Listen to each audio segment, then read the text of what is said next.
Hey guys, Rusty from Rusty's Custom Lures coming at you from in my boat in my cold pole barn. And I feel like I need to apologize that I haven't done a good enough job of explaining how my counterpunches should be retrieved. And I'm still selling them now, and people say, well, should I pull and pause this? Should I rip this? Should I steady retrieve? Should I burn this? And the easiest answer for all of those is yes. There's no wrong way to throw this bait. And the main way that I throw it is pretty much anything like what you'd throw a bucktail in that situation. I do it the exact same way. I don't do a steady retrieve. When I cast it out, I'm gonna vary my retrieve up multiple times throughout that retrieve to try to trigger a following fish. Now, the big way that I like to finish each cast, if I can remember, is like, say if my bait, I'm gonna let it get down just a little bit, and in the last, like say 10 to 15 feet, I'm gonna lift my rod tip up and pull it over so that bait is actually, it's coming up and it's turning at the same time. So if there is a muskie behind it, it's giving it a little different view, profile. And I've had them bite a lot right there at that first turn in the 8.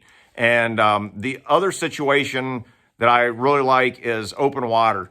And so if I'm fishing over, say, a bait fish pile that's down and the bottom of the bait fish pile is 15 feet, then I'm going to cast this lure out and I'm going to count it down. They sink around 1.5 feet a second. So I'm going to get that bait right down below the bottom of the bait fish pile, and I'm going to engage and I'm going to start my retrieve. Now, like I said, there's no wrong way to do it. So if you notice that you're ripping it and that's what the muskies want, then just keep doing that. If you're steady retrieving with your like speed bursts or stalls, then stick with that. Another way that I like is, say, on a weed line. And what I'm going to do is I'm going to cast the bait out and I'm going to just drop it a little bit, and it's going to get down, say, just into the weeds a little bit, and then you can rip it out and you can stair step it down the weed line. And then you're going to finish your retrieve the exact way that I talked about earlier. Pull up fast and pull over and give that different profile. The good thing about this bait is you've got a prop in the front, a prop in the back, and a blade. And I've had it before where I've gotten in the weeds and say I've gotten a weed tangler on the front and maybe even sometimes stalled out the second prop, but the rear blade's still spinning. And I've gotten bit doing that.